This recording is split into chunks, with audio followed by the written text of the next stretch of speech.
नमस्कार दोस्तों, basic of mathematics में आप सभी का बहुत बहुत स्वागत है। डेट में सबसे आसान है नई ट्रिक्स बेसिक ऑफ मैथमेटिक्स। अभी हम सीख रहे हैं अपवर्त एवं अपवर्तक। अभी फिलहाल अपवर्त का क्लास चल रहा है, उसके बाद अपवर्तक की क्लास चल रही है। ठीक है, जब हम अपवर्त समझ जाएंगे, सीख जाएंगे तो अपवर्तक का भी पढ़ेंगे और उसको समझने की कोशिश करेंगे। ठीक है, अभी चलते हैं बोर्ड पर और देखते हैं कि अपवर्त से कुछ रिलेटेड क्वेश्चन है, उसको किस तरह से सॉल्व किया जाता है। ठीक है, तो लिखा हुआ है कि बाद की दो अपवर्त को लिखे। अपवर्त क्या मतलब हुआ? गुणज, यानी जितना बार दिया हुआ रहेगा उस संख्या को उतना बार गुना करेंगे। ठीक है, तो लिखा हुआ कि बाद की दो अपवर्त को लिखे, यानी 7 का पहाड़ा में दो अपवर्त छोड़ दिया है, बाकी पहले का लिख दिया, यानी 7 का 7 14 7 21। ठीक है, तो 21 और दो अपवर्त को लिखना है। ठीक है, यानी इस क्रम में बढ़ते जाना है। 7 का 7 7 14 7 21 7 14 28 यहाँ पर लिखे, 7 5 35। ठीक है, अब यहाँ पर भी उसी तरह से कि 15 15 15 30 ये 45, यानी बाद की दो अपवर्त को लिखना है। 15 के क्रम में आगे बढ़ते जाना है, दो बार और अपवर्त मतलब आगे गुना करके लिख देंगे। 15 15 15 30 ये 45 चौके 60 और यहाँ 75। ठीक है, इसी तरह से 9 का अपवर्त लिखा है। 9 का 9 9 दूनी 18 9 के 27। अपवर्त का मतलब होता है गुणज, यानी दो बार और आगे पहाड़ा 9 का पहाड़ा पढ़ के आगे बढ़ जाए। जहाँ पर से खत्म हुआ है उसके बाद से दो बार और पहाड़ा पढ़ेंगे और उसको लिख देंगे। ठीक है, तो 9 का 9 9 दूनी 18 9 के 27 और 9 चौक 36, यहाँ पर 36 लिख देंगे और 9 5 45, यहाँ पर 45 देंगे। ठीक है,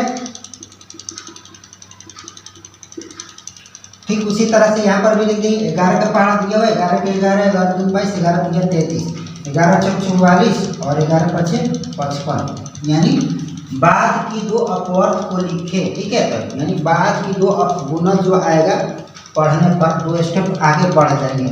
3 बोलता है तो 3 लिखते और 4 बोलता है तो 4, इसी तरह से 5 बोलता है तो 5, 7 बोलता है तो 7 बार उसको आगे बढ़ते जाए। जहाँ से छोड़ा होगा उसके बाद से 7 बार लिखेगा तो 7 बार बोलेगा तो 7 बार लिखेंगे, 6 बार बोलेगा तो 6 बार लिखेंगे, आगे बढ़ते जाएंगे उतना स्टेप। ठीक है, तो यहाँ तीसरा क्वेश्चन है कि निम्नलिखित में से सम संख्याओं को लिखे। तो सम संख्या की पहचान क्या होता है कि जिस भी इकाई के अंत में 0 रहे, 2 रहे, 4 रहे, 6 रहे, 8 रहे, यानी कोई भी ऐसा संख्या है जिसका अंत में 0 2 4 6 रहेगा और 8 रहेगा तो वो सम संख्या कहलाएगा। और 0 2 4 6 अंत में नहीं रहेगा तो वह विषम संख्या कहलाएगा। ठीक है, तो यहाँ पर है 4। ठीक है, तो ये 5 है तो ये मेरा सम संख्या नहीं, इसका अंत में 0 है, यानी सम संख्या। इसका अंत में 4 है तो ये भी मेरा सम संख्या है। इसका अंत में 21 है, 1 है तो ये सम संख्या नहीं है। इसका अंत में 0 है और इसका अंत में 6 है तो ये भी सम संख्या है, ये भी सम संख्या। इसका अंत में क्या है?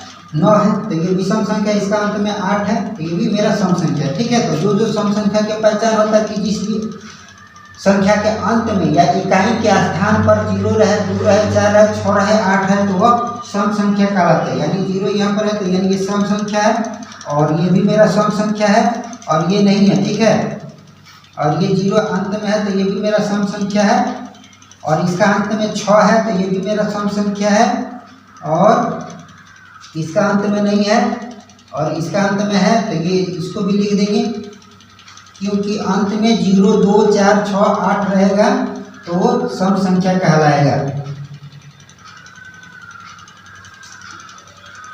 और इसका अंत में नहीं है तो ये नहीं है और इसका अंत में 2 है तो ये भी लिख देंगे और इसका अंत में नहीं है तो ये मेरा नहीं है। इसका अंत में भी नहीं है, इसका अंत में है 0 2 4 6 यानी 4 है अंत में